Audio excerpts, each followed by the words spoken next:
रमजान की आमद हुई तो सारी रौनकें मक्का मुकर्रमा में जमा होना शुरू हो गई।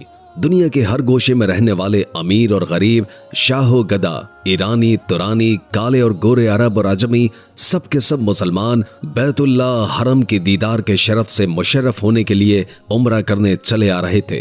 क्योंकि रमजान में उम्रे का सवाब इतना होता है कि गोया रसूलुल्लाह सल्लल्लाहु अलैहि वसल्लम के साथ मिलकर हज अदा किया हो। काजी अबू बकर अंसारी रहमुल्लाह इसी सादत को हासिल करने की गरज से मक्का मुकर्रमा पहुंच गए। मक्का मुकर्रमा में अल्लाह ताला का वो मुकद्दस घर है जिसे हजरत इब्राहीम अलैहिस्सलाम और उनके सादतमंद बेटे हजरत इस्माईल अलैहिस्सलाम ने तामीर किया था और ऐलान किया था कि लोगों, अल्लाह ने तुम पर इस घर का हज फर्ज किया है, इसलिए तुम हज अदा करो। चुनाचे अल्लाह तबारक व ताला ने उनकी आवाज को दुनिया के गोशे गोशे में फैला दिया और हाजियों के पहुंचने से पहले ही उनके लिए बेआबो गया पथरीली और पहाड़ी जमीन में हर किस्म का रिस्क पहुंचा दिया।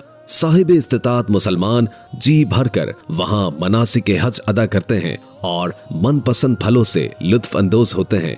अल्लाह के इस बंदे ने इब्तिदाई दिनों में अपनी आरजू के मुताबिक जी भर के बैतुल्लाह का तवाफ किया और सफा और मरवा के दरमियान सई की और दुनिया जहां के सबसे मुकद्दस पानी से अपनी प्यास बुझाई और अल्लाह पाक के जिन नजारों को कानों से सुना था उन्हें आंखों से देखा। इबादत में इस कदर सुरूर आया कि बयान से बाहर है। दिल को मोह लेने वाली आसानें और पुरलुत्फ नमाजें, दिलकश तिलावतें और रुला देने वाली दुआएं सुनी और दिल को शिफा बख्शने वाला आब ज़मज़म पिया।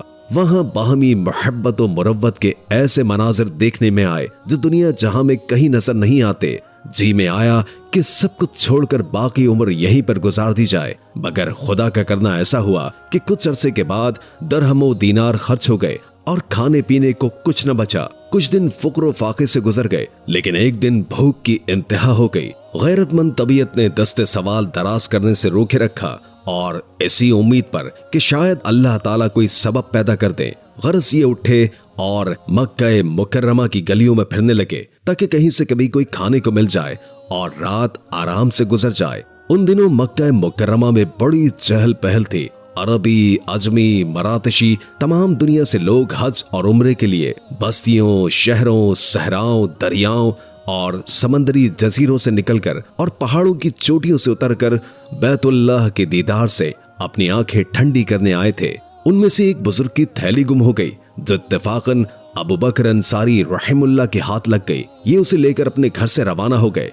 जब खोलकर देखा तो उसमें मोतियों का लासानी हार मौजूद था। उसे देखते ही भूख का एहसास खत्म हो गया और जिस्म में ताकत पैदा हो गई। जी में आया कि इससे कुछ खर्च करके अपनी जरूरत पूरी कर ली जाए, लेकिन मिसाली मोमिन के ईमान ने ऐसा करने नहीं दिया, क्योंकि ये मिसाली मोमिन एक साहिब इस्तकामत मुसलमान था जिसे रोमियो ने 1.5 साल तक अपनी कैद में रखा और मुसलसल 5 माह तक उसकी गर्दन में वजनी तोक और हाथों में हथकड़ियां और पांव में बेड़ियां पहना रखी।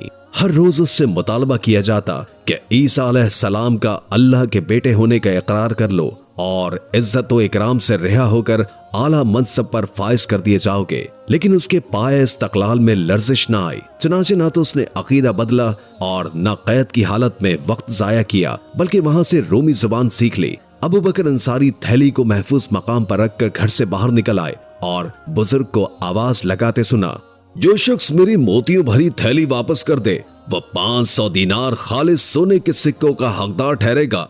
अबू बकर अंसारी को ख्याल आया कि मैं भूखा और मोहताज हूँ, अगर मैं थैली वापस करके 500 दीनार ले लूं तो इसमें क्या हर्ज है। लेकिन फौरन ज़मीर बेदार हुआ कि क्या गुमशुदा चीज को वापस करना फर्ज नहीं है और क्या ईमानदारी और दयानतदारी की रकम वसूल करना ठीक है। दिल से आवाज उठी, अमानत वापस कर दो और अपने खालिक व मालिक से रिस्क का सवाल करो। चुनाचे उन्होंने बुजुर्ग का हाथ थामा और उसे अपने घर ले गए। बड़े इकराम व एहतराम से बैठाकर कुछ सवालात किए। शेख मोहतरम, आपकी थैली की अलामात क्या थी? जी वो रेशम से बनी है। उस थैली में तस्मा कैसा था? वो भी रेशम का बना हुआ था। आपके मोतियों का रंग कैसा था और उनकी तादाद कितनी थी? जी वो मुख्तलिफ रंगों के हैं और 20 की तादाद में है। जिन धागों में वो पुरोए हुए थे वो किस रंग का है? वो रेशमी और स्याह रंग का है। लीजिए साहब, ये है आपकी वो थैली। आपकी वो अमानत जो कि ज्यों की तू महफूज है। शेख ने तमतमाते चेहरे के साथ थैली वसूल की और मोती गिनने लगा। जब तादाद पूरी निकली तो फर्ते मुसरत से झूम उठा और जज़ाकल्लाह कहने लगा।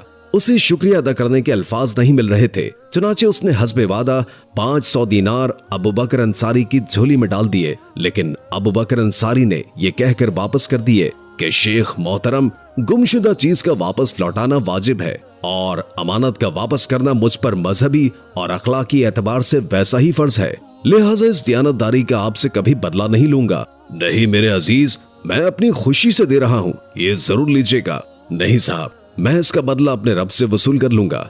उसके बाद वो बुजुर्ग पुरजोर इसरार करने लगा, लेकिन अबू बकर अंसारी रहीमुल्लाह अपनी बात पर कायम रहे और वो बूढ़ा बुजुर्ग वहां से खुशी खुशी अपने वतन चला गया। ये शेख अपने वतन का रईस और मालदार शख्स था। मुमकिन है कि यह हार उसने अपनी अकलौती बेटी के लिए खरीदा हो। जब वो शख्स अपने वतन वापस पहुंचा तो वो तमाम उम्र उस नौजवान की दयानतदारी का किस्सा सुनाता रहा। बाद अज़ा वो ये ख्वाहिश करता फौत हो गया कि काश मैं उस नौजवान मुसाफिर का नाम और पता पूछ लेता और उसके साथ अपनी बेटी की शादी कर देता। कुछ अरसे के बाद अबू बकर अंसारी रहीमुल्लाह मक्के से निकले और अपनी मंजिल मकसूद तक पहुंचने के लिए बहरी जहाज पर सवार हो गए। इत्तेफाक से बहरी जहाज समंदर के दरमियान पहुंचकर टूट गया और अबू बकर अंसारी के सिवा तमाम लोग पानी में गर्क हो गए। खुशकिस्मती से उन्हें लकड़ी का तख्ता मिल गया और बहुत दिनों तक समंदरी लहरों पर तैरते रहे। उन्हें चारों तरफ से मौत घूर रही थी।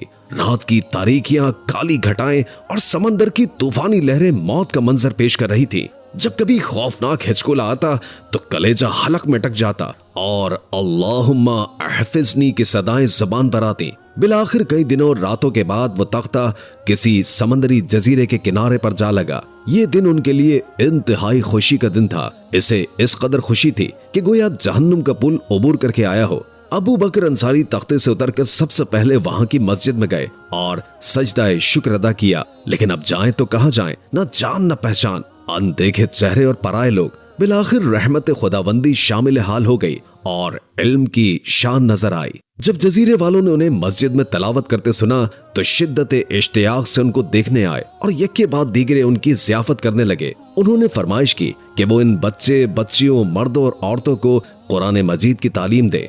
चुनाचे उन्होंने पूरी मेहनत और जिम्मेदारी से ये खिदमत सरंजाम दी और वो भी दिलो जान से उनकी खिदमत करने लगे।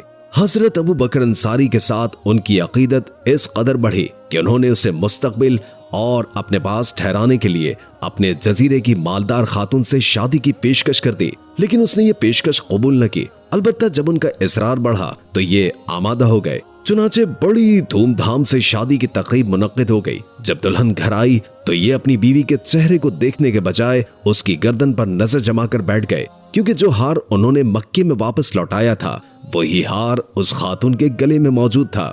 जब लोगों ने ये हालत देखी तो पूछा, क्या ये हार इस खातून से ज्यादा खूबसूरत है जो आप मुसलसल उस पर निगाह जमा कर बैठे हुए हैं? अब उन्होंने उस हार की गुमशुदगी और बाजियाबी की कहानी सुनाई। सुनने वालों ने बेसाख्ता इतनी बुलंद आवाज से नारा तकबीर लगाया कि पूरे जजीरे के लोग जमा हो गए। जब अबू बकर ने नारा लगाने वालों से इस नारे का सबब दरियाफ्त किया तो उन्होंने बताया कि हमने जिस खातून से आपका निकाह किया है ये उसी बुजुर्ग की अकलौती लख्त जिगर है जिसका हार आपने वापस किया था। और वो बुजुर्ग हमें इस हार की गुमशुदगी और बाजियाबी का किस्सा सुनाकर फरमाया करते थे कि इस दुनिया में अगर कोई सही मानों में मुसलमान है तो वही नौजवान है जिसने इस कदर कीमती हार मुझे वापस लौटाया था। काश वो नौजवान मुझे मिल जाए तो मैं अपनी बेटी का निकाह उससे कर दूंगा। इसके बाद वो दुआ किया करते थे कि ए अल्लाह, मुझे और इस नौजवान को इकट्ठा कर ताकि मैं उससे अपनी बेटी की शादी करवा लूं। आज उसकी आरज़ू पूरी हो गई और वो लड़की आपके निकाह में है। अल्लाहु अकबर, अल्लाह का वादा पूरा हो गया। जो कोई इंसान उसके खौफ से हराम माल से बच जाएगा तो वो उसे हलाल तरीके से इतना माल देगा जो उसके वहम गुमान में भी ना होगा। मोहतरम नाजरीन, उस हार के साथ वो रईस की बेटी अपने इलाके की सबसे मालदार खातून उनके निकाह में आ गई और वो बकिया जिंदगी हंसी खुशी गुजारने लगे। यकीनन जो अल्लाह की राह में हराम माल को तर्क कर देते हैं अल्लाह सबसे बढ़कर उसका सिला देता है। ये हमारे ईमान की आजमाइश होती है। उम्मीद है कि आज की ये वीडियो आपको काफी मालूमाती लगी होगी और इससे बहुत कुछ जानने को मिला होगा। अगर वीडियो अच्छी लगे तो लाइक करके हमारे चैनल को सब्सक्राइब कर दें और कमेंट बॉक्स में कमेंट करके अपनी आरा से भी आगाह कीजिए और बेल आइकॉन को क्लिक कर दें ताकि हमारी नई आने वाली वीडियोस का आपको पता चलता रहे। अगर जिंदगी रही तो एक और वीडियो के साथ इंशाअल्लाह हाजिर होंगे। अभी हमें इजाजत दीजिए। अल्लाह हाफिज।